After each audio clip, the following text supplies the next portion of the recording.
Today we are going to discuss about the story of village Palampur. So what is the purpose of this story?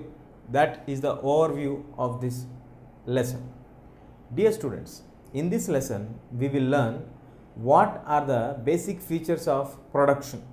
When we talk about farming, what is the basic requirement for farming, and then how do you use the modern technology to get advancements and to develop your farming into a profitable sector.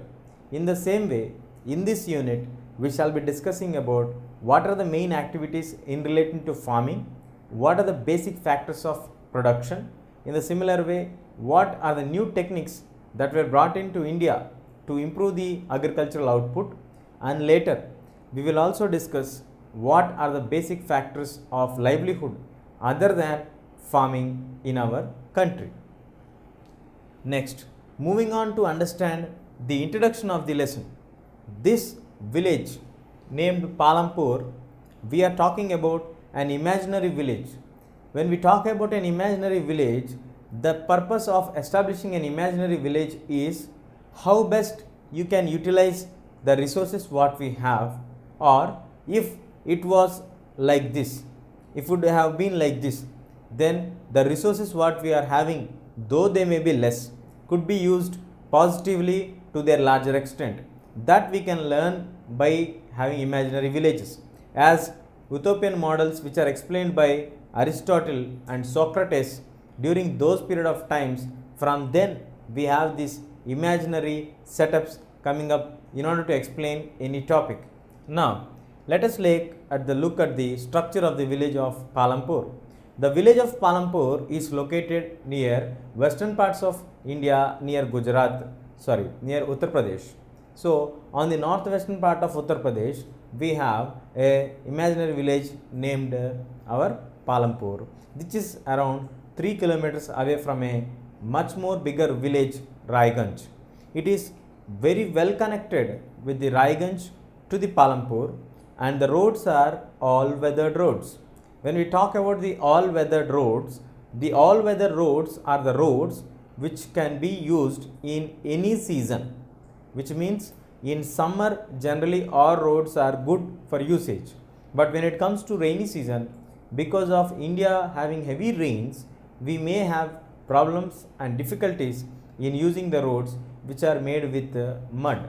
So when we talk about the all weather roads, here in the rainy season also we can utilize the road properly without any difficulty, because these are cement and the concrete roads. That's how we say that these are all weather roads. And we also find on these roads the different means of transport like buffaloes, bullock carts. Then we also have the loads, transport, vans, vehicles, all we from the modern age to the ancient period, whatever we are using from the villages, from the bullock carts, horse tangus, and then we also have the modern invented machines which run the vehicles are vans.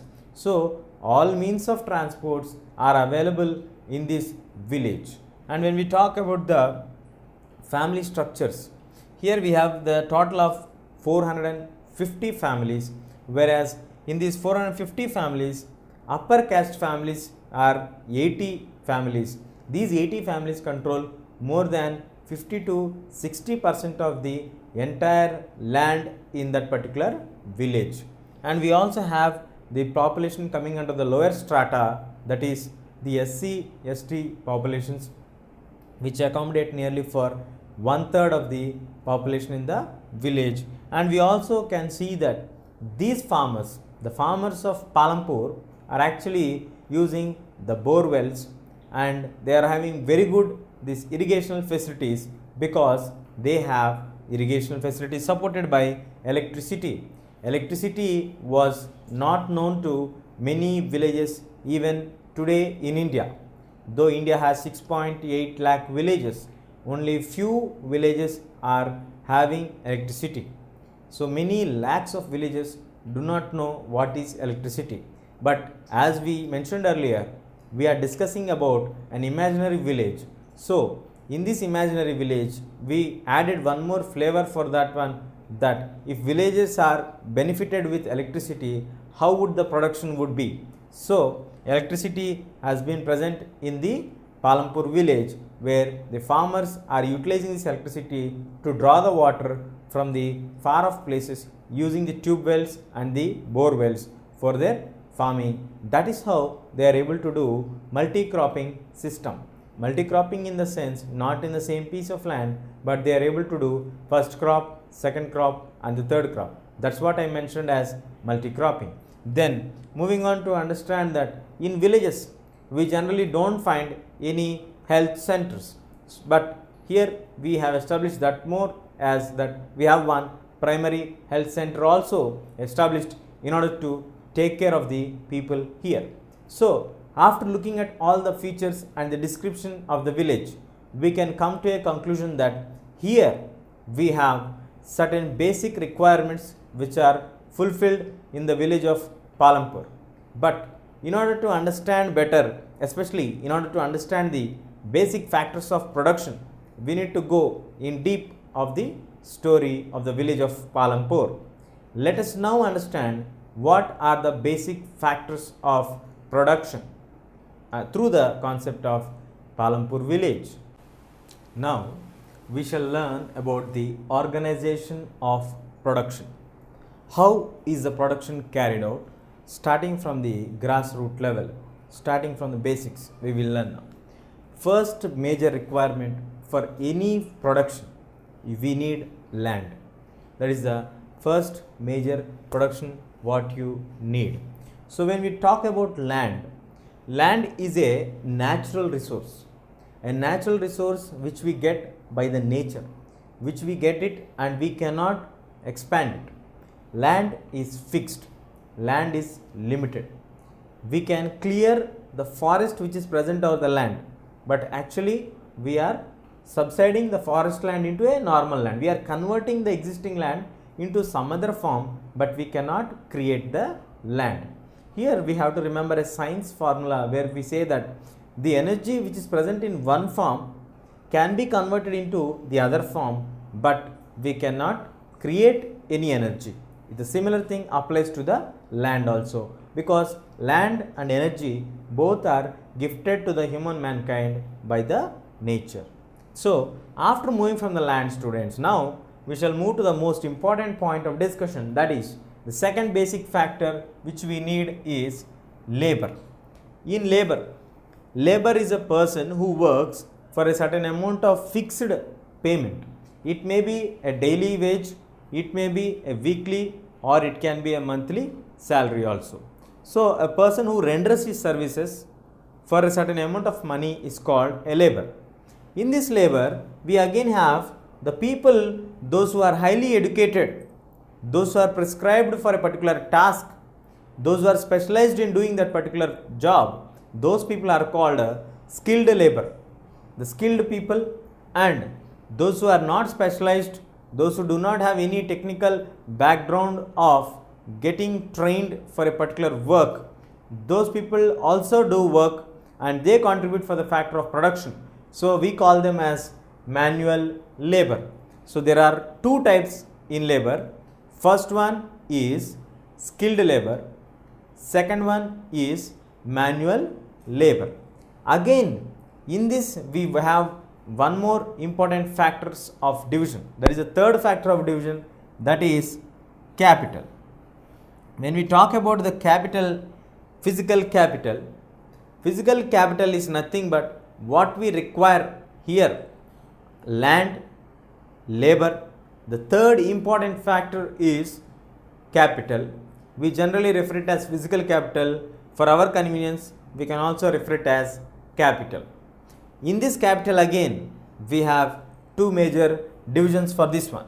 The two major divisions what we call these are the fixed capital, which are fixed, the working capital, which makes the things to work.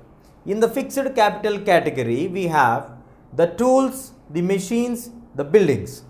Whatever the tools that you use, that all come under the category of fixed capital.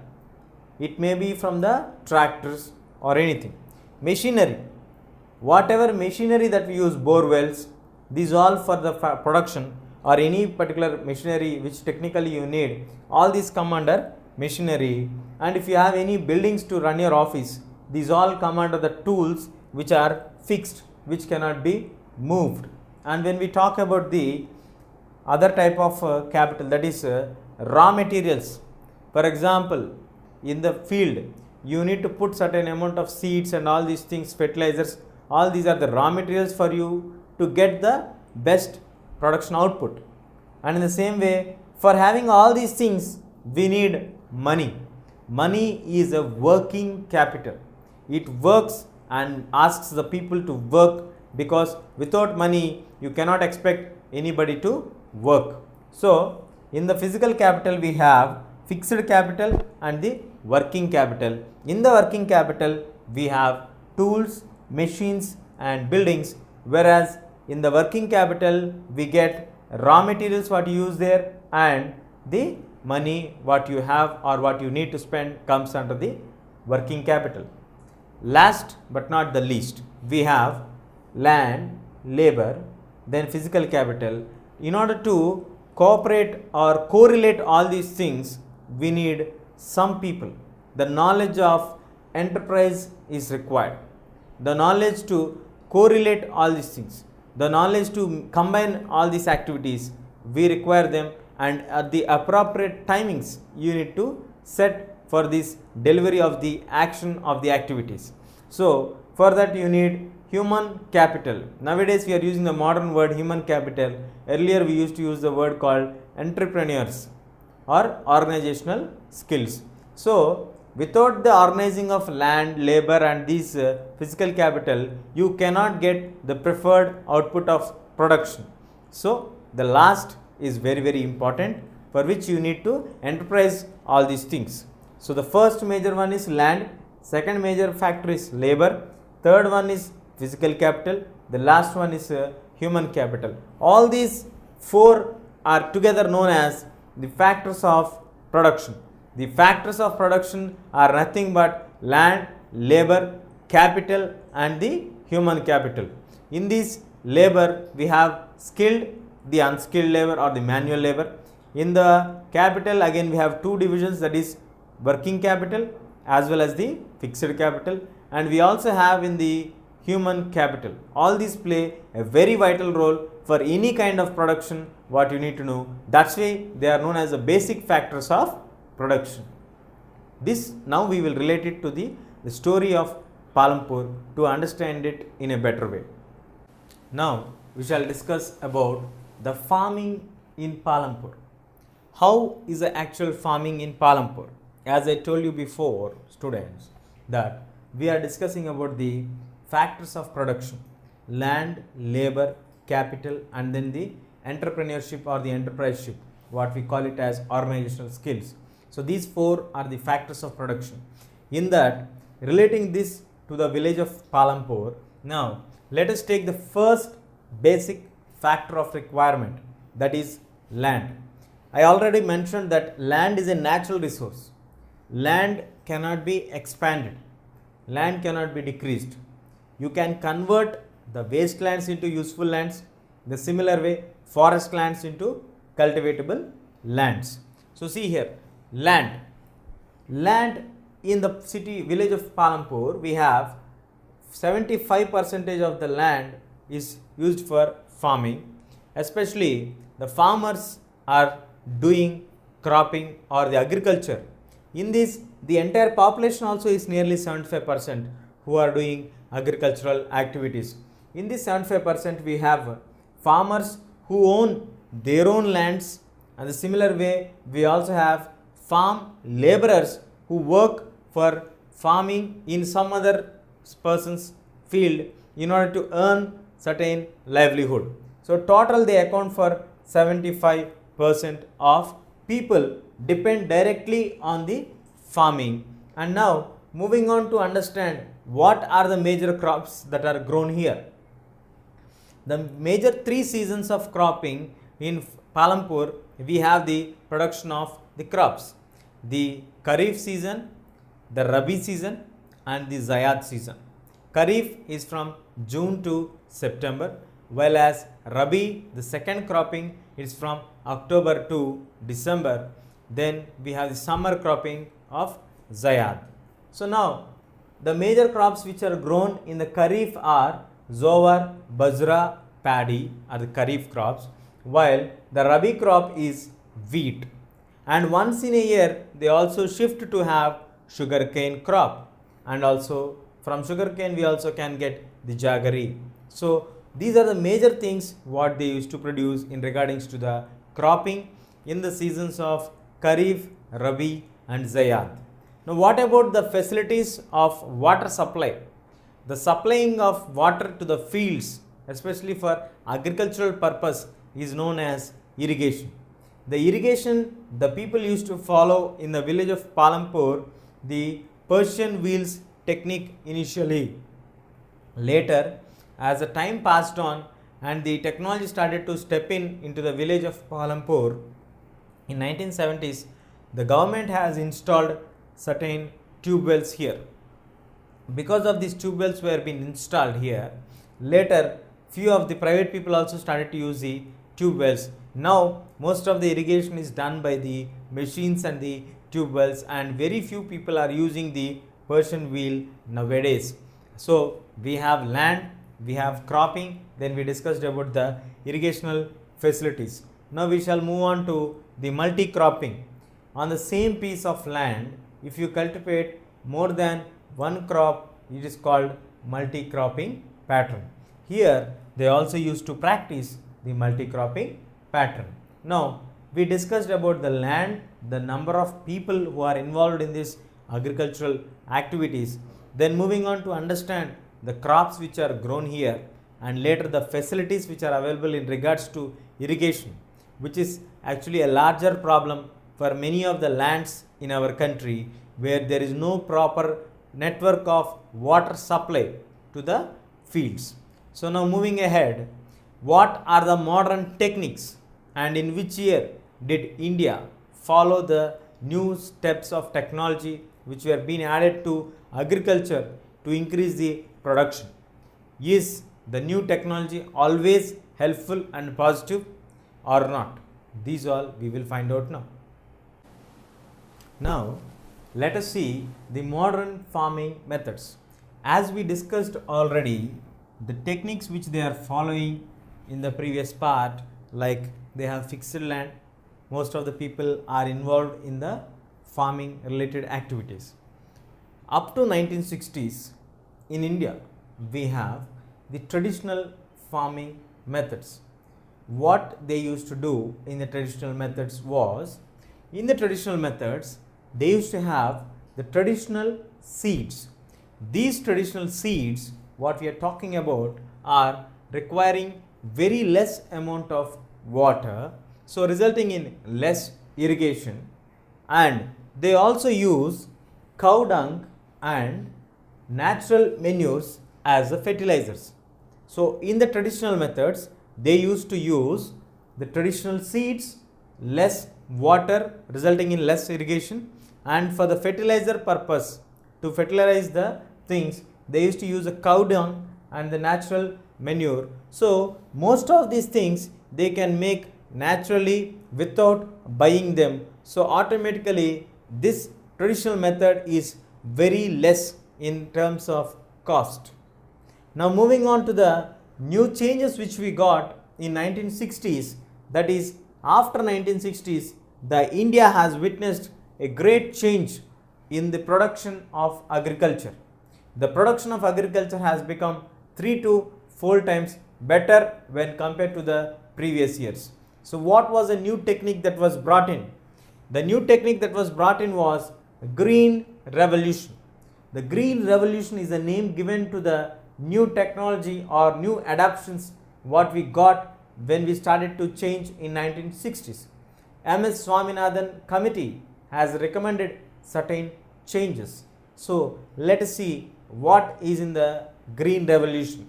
In the green revolution, first of all, we use HYV seeds. The HYV seeds stand for high yielding variety seeds. The high yielding variety seeds gives larger production, as the name itself suggests for us, the high yielding variety seeds are manufactured artificially. These are non-traditional seeds. Then we need lot of water, a plenty of water is required, which is the more irrigational facilities, huge amount of water is required. Then we need many chemical fertilizers other than the natural fertilizers. Then we also need pesticides to keep away the other insects or whatever that are affecting the crop. So in the green revolution, we started to utilize high yielding variety seeds, then plenty of water, chemical fertilizers and pesticides. So with the usage of these new adaptations what we brought in, so in the states of Punjab, Haryana and Uttar Pradesh, people started to use tractors and threshers which are providing the work of sowing, tilling, then threshing and all very fast, so that you can cultivate large pieces of land with very less amount of labor, which ultimately resulted in the production growth of 13,100 kgs per hectare to 3,200 kgs. This is 2.5 times larger than the previous production. Now this has brought people to get more surplus cement for them to sell in the market. So green revolution has brought an increase in a very rapid rate, where which the human beings have never thought, especially the Indian farmers who are actually following the traditional methods were completely shocked looking at the output and the production, where it generated a large revenue for them by having extra amount in surplus for them to sell it in the market. So this technology has brought a true growth for the farmers of India. Now, is this true growth at the cost of environment?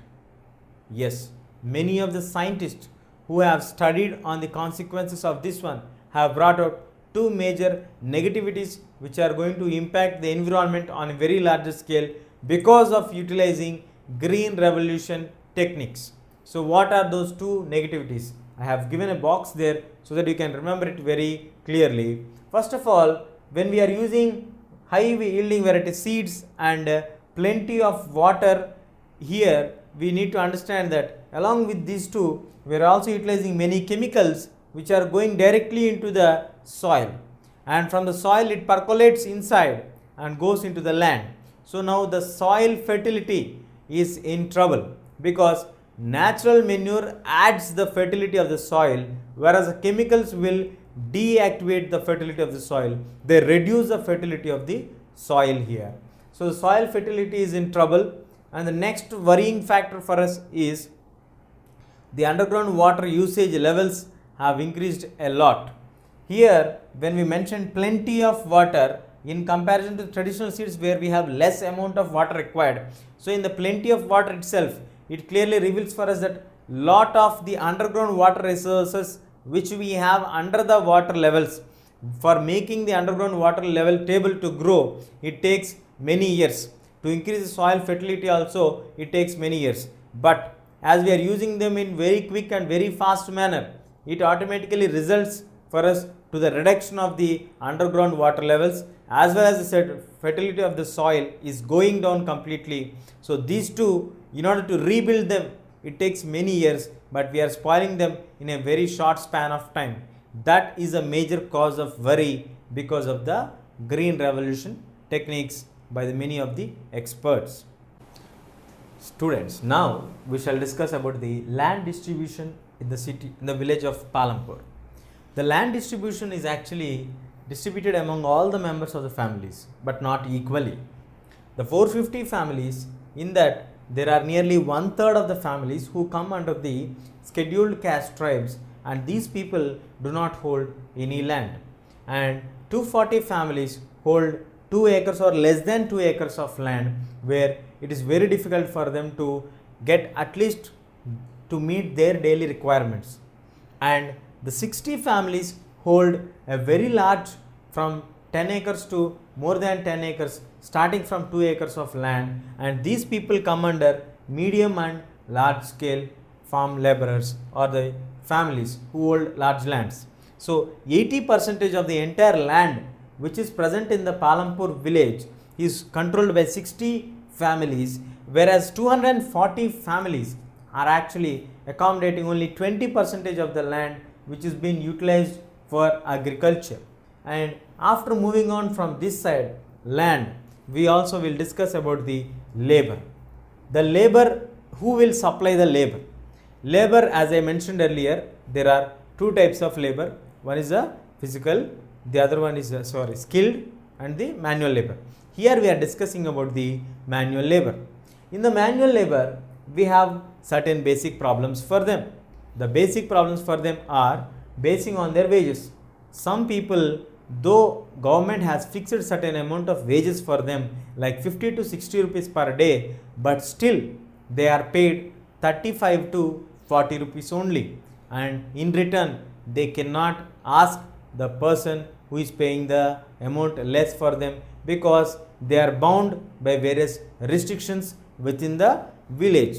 One such restriction is the duration, the competition what they have between the people, those who do not have any work. So obviously if you do not get any work, you may not even get that 30 to 35 rupees or 40 rupees also. So you have to struggle with starvation. Now moving on, sometimes for the labor they also provide meals, while the duration of the employment is not at all guaranteed. It is not guaranteed even along the season of the crop, because some will be hired only for sowing the seeds, while some will be hired only for cutting down of the sugarcane crop. So like this, they are hired for a particular tasks, so there is no guarantee of employment at all for the fixed tenure. So next, the wages, the duration, the heavy competition, these all makes the life of the labor a very tough and difficult situation. Now moving on to the other basic factor what we need to concentrate is the capital needs.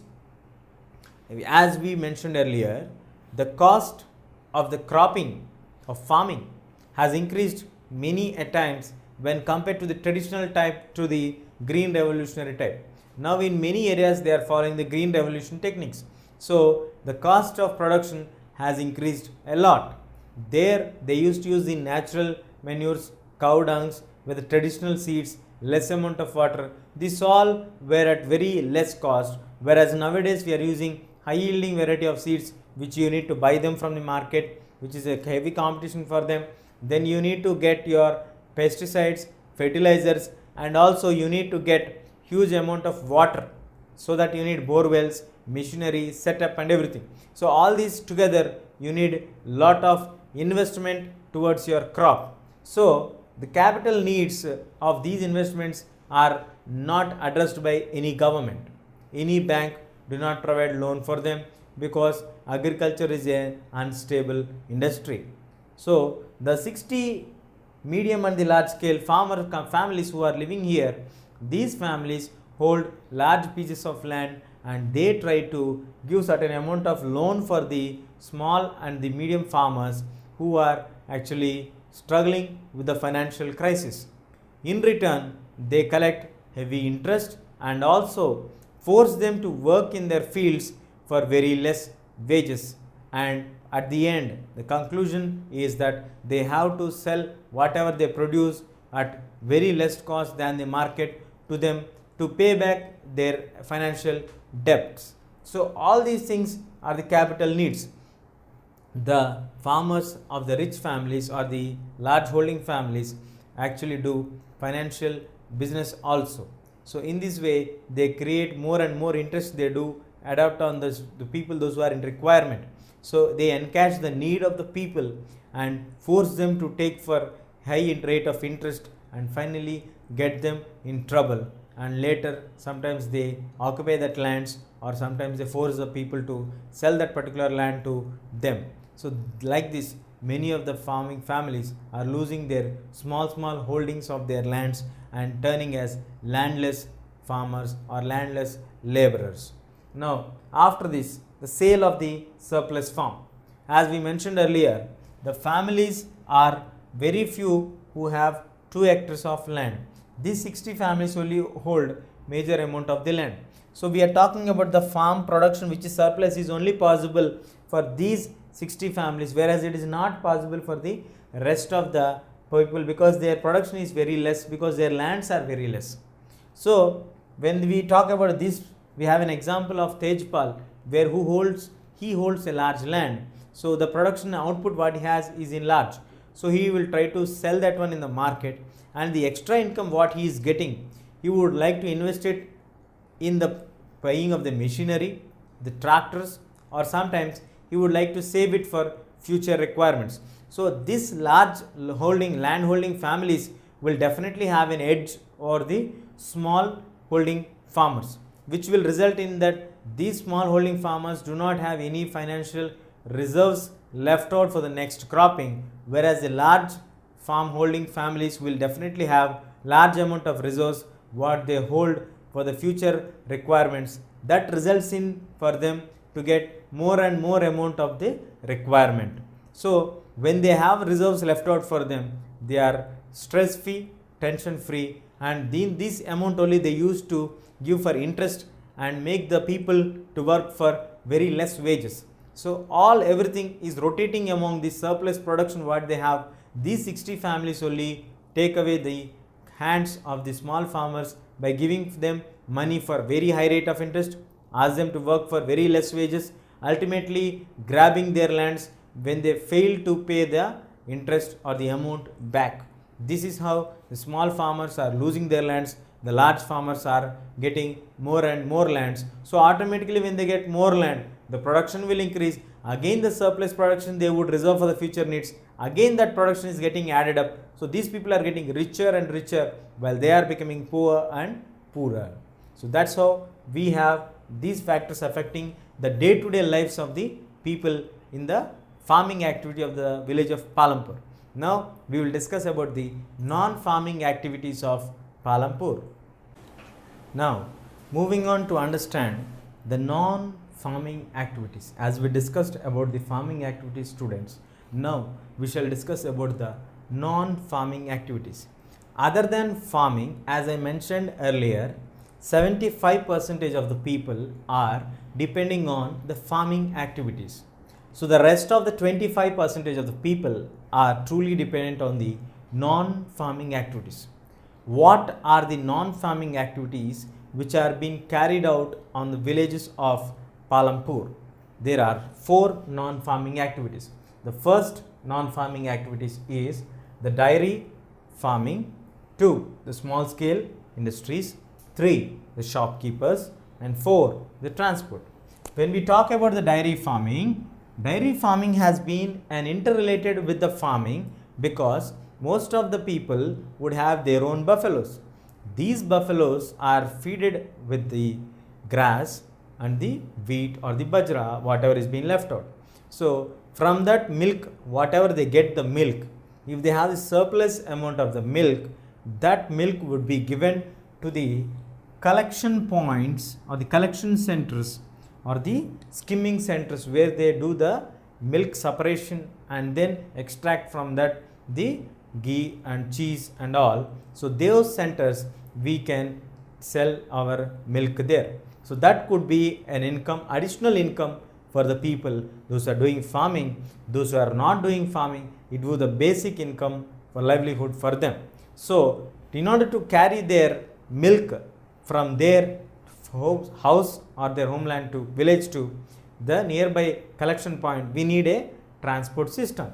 That's what we have. The buffaloes from their house to the collection centers, we have got the transport set up in the village. Next, the small scale is a second non-farming activity which is practiced in Palampur. The small scale farming industries, where like in the big cities and towns, large scale factories would be established, but here the most of the work like making the bidis or making of any other agarbattis, which are very small scale industries, for this the family labor will be involved, and very rarely you find the contract laborers being hired. So this is also the second major non-farming activity which is being practiced in the village of Palampur. And then moving on to the nowadays the growing trend of the shopkeepers. Most of the houses which are nearby to the stations, which are nearby to the roads, would prefer to establish their own shops where they would sell the items like rice, wheat, sugar, notebooks, pens, pencils, and an additional attraction for this one is the eatables what are sold for the small children. So when we talk about this one, these are actually the husbands would try to get the eatables or this rice, wheat, sugar and all from the market, and they would install them in the house, and the housewives would take care of these shops which are being established after they finish their household works. Like this would be an important and a profitable non-farming activity. And moving on to the last but not the least non-farming activity, that is everybody is associated with this one, that is the transport. As when we saw the description of the village, we have said that the roads are all weathered roads, and we find a variety of vehicles traveling on that one. There we find the tangawalas, the rickshawalas and the jeeps, trucks, tractors. All these are used to ferry the people and the goods from the village to the nearby marketplace or by nearby to the other larger village called Raiganj, where the market is located. In return also we will have people ferrying from there and along with the goods from market to their towns or the villages back. So these are the important non-farming activities. There are 4 non-farming activities. First one, the dairy farming. Second one, the small scale industries. Third one, the shopkeeper. Fourth one, the transport. These accommodate for nearly 25% of the families or people are involved in these activities. Let us hope in future the non-farming activities would increase as the technology and the new methods are coming in the entire world and the changing scenarios. So that's all we have in this unit, where the basic factors of production are described with an imaginary village, where if these are kept in a village like this, that would have a positive impact. That was a vision of all the villagers, those who can think positively and utilize the resources in a positive manner, and they also have certain non-farming activities, so that not completely depending on the farming, so that this would be an additional advantage and also puts them in a safe side in case the farming or the rains of that particular year fails. So that's all we have in this unit, the story of the village Palampur. I hope you all understood this one.